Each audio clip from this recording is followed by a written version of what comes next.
Hey, it's Michael Spurs here. I trust you're having a good day. In this video, I'm going to talk about 3 words to look to remove from your vocabulary.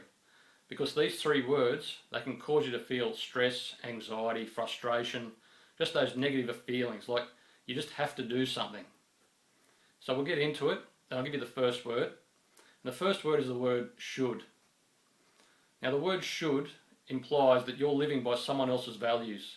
Basically, you've given someone authority over some area of your life or some topic, and they're dictating to you what you should be believing or what should be your values around this area of topic. Now, this can be, the should can be in your head, like your inner self-talk, but it can also be obviously people telling you you should be doing this or you should be doing that as it's happening now. That it's like in real time, it's happening in this area of your life right now in this time. So the inner self-talk, basically what's happening there is you've picked up a belief or something where you should be doing something or should not be doing something, and this could be from childhood, it could be from any time in your life when you've put someone above you and you've given them authority in that area over you. So as a child we pick up all these beliefs very easily. So it could be a parent, an uncle, auntie, a teacher, even a brother or sister, or even a friend, someone that you've given that authority to, you put them above you. So this inner self-talk, we continue to use it and we become unconscious to it. Now, I'll give you one really good question to really challenge these beliefs that when you're using the word should, or when someone's using the word should to you. And that question is, according to whom? So according to whom is this still true to me? According to whom is this still true? Is it true, this belief? Is it true at all? So when you look at it that way, it's like, well, is it true? Does it still hold true? And where did I get that from? Do I still believe it? Because when you realise it might be old, you might be outdated, it might be outdated for you, and you're going, well, why am I still living like this with this belief? And that can help you just collapse that belief right here and now, and straight away it can liberate you, which is great. Now in the case where someone is telling you should be doing this or should be doing that, I wouldn't suggest you do this straight to them, but you can be thinking in your head, when they're saying it to you, you can be thinking, I wonder, where did they get that from? According to whom did they get that from? Because it's like a generational thing. This belief could be coming down from generations in your own family, or could be from generations in the teacher's generation, or even they've learnt that through someone. And you've taken on like a second-hand belief, and it's not even yours, it's not even theirs. And you could go back 3-4 generations where this belief started.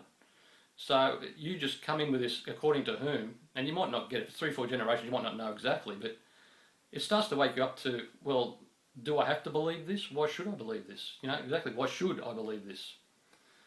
So that's one of the words, and we'll get into the next one now, and that's the word ought to, which is very similar to should. Now I'll give you the third one, and this one's even more intense, and that's the word must. I must do this, and I must do that. So you can feel the difference there. If you say, I should do this, or I must do this. Must is like that definite, it's that stressful, definite, I've got to do it, or something might happen. It's just a must. It's a certainty word. Must. I must do it. So as you can see, even if you feel the word should, it's like that, you feel that stress, that tension there. So that's why it creates that anxiety, that frustration. Because what's happening is, you're trying to live in someone else's value system. You're not living in your value system. You're living in their value system, because you should be doing this. You're taking on their value system and you're putting it over yours. And what's happening is when you meet someone, you want to get to know them, or even if you know someone, what you're doing is you're putting someone else's value systems over yours. You're not being who you truly are. You're not being authentic. And people can see that. They can sense something's not right. They can sense it's not you. And you might put on the best role, the best face, whatever, and they still see through it because it's not authentic from you. And when you're living in someone else's values, you've got to motivate yourself, you've got to kick yourself, you've got to beat yourself up basically. There's a lot of shame and guilt there, which shame and guilt are some of the most awful emotions to feel. And if you're not living up to those values, you start kicking yourself and it's that shame and guilt, because shame and guilt is basically beating yourself up for not being good enough. So if you're living by them, you need that motivation. You need something external to you to motivate you to live by those other values, by that should values. You need something to motivate you to be there. And the motivation might be that, like I said, that kicking yourself, that guilt and the shame. So you've got to motivate yourself by beating yourself. You've got to push yourself to do that external value system. So when you become you, You're living by your values, according to whom, and you can clear that. You can come back to your own value system, and then you can live from a place of inspiration. You can be inspired by your own value system, and it actually pulls you, rather than you having to beat yourself up and push yourself to live by something that you don't even believe in, or something that is not in alignment with who you are. So I'll leave this one here. It's getting a bit long. So really start to become conscious of when you're using the word should, must, and ought to, and also when other people are using it around you or to you. And remember that sentence, according to whom, that question, according to whom. Okay, so I hope you found this useful. If you've got any comments or questions, leave them in the comment section below the video, and I look forward to talking to you in the next video.